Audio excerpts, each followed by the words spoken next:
உலகெங்கும் பரவி இருக்கக்கூடிய சாய் அன்பர்களுக்கு வணக்கம். இன்று பாபாவின் மண்ணிறங்கி வந்த தெய்வம் பகுதியிலிருந்து ஒரு பகுதியை உங்களுக்கு படித்து காண்பிக்க போகிறோம். சாய்பாபாவை பற்றிய அற்புதமான பல விஷயங்கள் அந்த புத்தகத்தில் குவிந்து கிடக்கின்றன. உலகத்தின் கடைக்கோடியில் வசிக்கின்ற ஏதோ ஒரு பக்தனுக்கு பாபாவின் பதிலாக கூட இந்த பதிவு இருக்கலாம். இப்பொழுது படிப்போம். படிக்கக்கூடிய பகுதி புத்தகத்தின் எண் 275. தனக்கு ஏன் இப்படியெல்லாம் அவமானங்கள் நடக்க வேண்டும் என்று அவன் கதறுகின்றான்.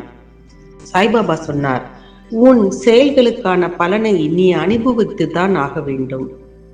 இப்படி ஒரு தண்டனையை வரவேற்கும்படிதான் எந்த ஒரு தீங்கும் யாருக்கும் செய்ததில்லை என வாதாடினான் அந்த கணவன். இதற்கு சாய்பாபா சொன்னார், இந்த பிறவியில் இல்லாமல் போனால் போன பிறவிகள் எதிலாவது நீ செய்திருக்க வேண்டும். இதற்கும் அக்கணவன் தன்னுடைய வாதத்தை விடுவதாக இல்லை. அப்படியே போன ஏதோ ஒரு ஜென்மத்தில் தான் கடும் கொடுமையை செய்திருந்தாலும் அதன் பாவம் இந்த ஜென்மத்தில் சாய்பாபாவின் அருகாமையில் எரிந்து சாம்பலாக அல்லவா போயிருக்க வேண்டும் என கேட்டான். சாய்பாபா இப்பொழுது கேட்டார், இப்படியெல்லாம் கூட ஒரு நம்பிக்கை உனக்குள் இருக்கிறதா? அதற்கு அவன் ஆமாம் என்றான். சாய்பாபா அவன் கண்களை மூடிக்கொள்ளும்படி சொன்னார். அவன் அப்படி செய்து முடிக்க கூட இல்லை. எதுவோ பெரிதாக விழுவது போன்று கேட்ட அவன் படக்கென்று கண்களை திறந்து கொண்டான். அவனை காவல் காத்து கொண்டிருந்த போலீஸ்காரர்கள் இரத்த வெள்ளத்தில் வீழ்ந்து கிடக்க இவன் மட்டும் விடுதலையாகி இருந்தான். இதை கண்டதில் அவன் பயம் கவ்விக்கொள்ள சாய்பாபா சொன்னார், இப்பொழுது நீ நன்றாய் அகப்பட்டு கொண்டாய். தப்பிப்பே கிடையாது. அதிகாரிகள் வந்து உன்னை கைது செய்ய போகிறார்கள். பார்த்து கொண்டே இரு. அதெல்லாம் வேண்டாம் என்றும் காப்பாற்றி விடுமாறும் அவரிடம் கெஞ்சி துடித்தான் அவன். மறுபடியும் கண்களை மூடிக்கொள்ளுமாறு சாய்பாபா அவனிடம் சொல்ல அவனும் அப்படியே செய்தான். இப்பொழுதும் பேரிடி யோசை கேட்க சட்டென கண் திறந்து அவன் பார்க்க அவன் விடுதலை அடைந்திருந்தான். அருகில் சாய்பாபா. அவருடைய பொற்பாதங்களில் சாஷ்டாங்கமாக வீழ்ந்தான் அவன். சாய்பாபா அவனிடம் அப்பொழுது கேட்டார், இப்பொழுது நீ செய்த நமஸ்காரத்திற்கும் ஏதேனும் வித்தியாசங்கள் இருக்கின்றனவா? அதற்கு அவன், நிறைய. நான் முன்பு செய்த நமஸ்காரங்கள் எல்லாம் பணம் நிறைய எனக்கு வர வேண்டும் என்ற காரணத்துக்காக, இது உங்களை என் கடவுளாக ஏற்றுக்கொண்டதற்காக என்று பதில் தந்தான். அப்பொழுது அவன் மனதில் அவனுடைய குருவான ராம்தாஸ் என்பவரை பார்க்க வேண்டும் என்ற பேரவா இருந்து வந்தது.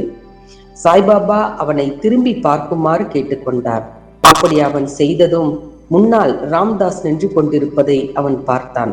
அப்படியே நெடுஞ்சான் கிடையாக கீழே விழுந்து நமஸ்காரம் பண்ணினான்.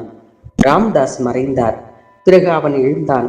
மறுநாள் அவன் மசூதிக்கு போன போது 2 ரூபாயும் இனிப்பும் வழங்கி ஆசீர்வாதம் செய்த சாய்பாபா சொன்னார், அல்லாஹ் உனக்கு அள்ளி அள்ளி தந்து உனக்கு எல்லா நன்மையும் செய்வார். அதன் பிறகு அந்த பஜனை குழு ஏகமாக சம்பாதித்தது. தனது பக்தர்களை நல்வழிப்படுத்தி மேன்மையாக்க சாய்பாபா இன்னமும் கூட கடைபிடித்து வரும் முக்கியமான வழிமுறை இது. பம்பாயின் டெண்டுல்கர் குடும்பம் சாய்பாபாவின் தீவிர பக்தர்களாக இருந்தார்கள். திருமதி சாவித்ரிபாய் டெண்டுல்கர் சாய்பாபாவின் லீலைகளை தொகுத்து ஒரு புத்தகமாக வெளியிட்டார். அவருடைய மகனான பாபு மருத்துவ தேர்வுக்காக முழு மூச்சோடு படித்துக் கொண்டிருந்தான். ஆனால் சில ஜோசியக்காரர்கள் அவனால் வெற்றி பெற முடியாது என்றும் அவன் அடுத்த வருடம்தான் பாஸ் செய்வான் என்றும் சொல்லிவிட்டார்கள். நிலைமையை கண்ட தாய் நேராக ஷீரடிக்கு கிளம்பி போய் சாய்பாபாவின் உதவியை நாடினார். சாய்பாபா சொன்னார், உன் பையனை என் மேல் நம்பிக்கை வைக்க சொல்லி படிக்கச் சொல். விரக்தி அடைய வேண்டாம் என்றும் அவனிடம் நீ சொல். ஜாதகத்தை வைத்து கொண்டு ஜோசியக்காரர்களும் கைரேகை பார்ப்பவர்களும் சொல்லும் ஆருடங்களை தூக்கி கூடையில் போட சொல்லிவிட்டு படிக்க சொல். அமைதியான சாந்த மனத்தோடு அவனை பரீட்சைக்கு போக சொல். நிச்சயம் அவன் தேறிவிடுவான். நம்பிக்கை என்மேல் சாய்பாபாவின் வார்த்தைகளால் குதூகலமான பையன் தேர்வுக்கு நன்றாக படித்து சிறப்பாக எழுதினான். அதை நிச்சயம் பாஸ் பண்ண மாட்டேன் என்று முடிவாக இருந்த அவன் நேர்முக தேர்வுக்கு போகாமல் விட்டுவிட்டான். தேர்வாசிரியர் தனது சகா மூலம் பாபு எழுத்து தேர்வில் தோற்காமல் பாஸ் செய்திருப்பதுதான் உண்மை என்றும் உடனடியாக நேர்முக தேர்வுக்கு வந்து சேருமாறும் தகவல் சொல்லி அனுப்பினார். அப்படியே பாபு செய்ய இரு தேர்வுகளிலும் உயர்வாய் வந்தான் அவன். சாய்பாபாவின் கணிப்பே வென்றது. இது ஒரு அற்புதமான பதிவுதான். பாபா யாரோ இருவருக்கு பதில் சொல்லியிருக்கிறார். அதாவது 2 பக்தர்களுக்கு. ஒருவருக்கு அவருடைய அனுபவிக்கக்கூடிய வேதனைகளுக்கு பதிலளித்திருந்தார். இன்னொன்று முக்கியமாக போட்டித் தேர்வுகளில் பயிலக்கூடிய மாணவர்களுக்கு என்ன செய்ய வேண்டும், அவர்கள் எப்படி படிக்க வேண்டும் என்பதை விளக்கமாக சொல்லியிருக்கிறார். இந்த பதிவு யாருக்கோ பயனுள்ளதாக இருக்க போகிறது. கண்டிப்பாக இந்த பதிவை பார்ப்பவர்கள் உங்களுடைய நண்பர்களுக்கு, உறவினர்களுக்கு, பயிலும் மாணவர்கள் இருக்கக்கூடிய குடும்பத்துக்கு பதிவு செய்யுங்கள், ஷேர் பண்ணுங்கள். மறக்காமல் உங்களுடைய பாபா குறித்த சந்தேகங்கள், கேள்விகளை எங்களுக்கு கமெண்ட்ஸ் பகுதியில் அனுப்புங்கள். அல்லது உங்களுக்கு என்ன தெரிந்து கொள்ள வேண்டுமோ உங்கள் கேள்விகளை அனுப்புங்கள், அதற்கான பதில் கொடுக்கப்படும்.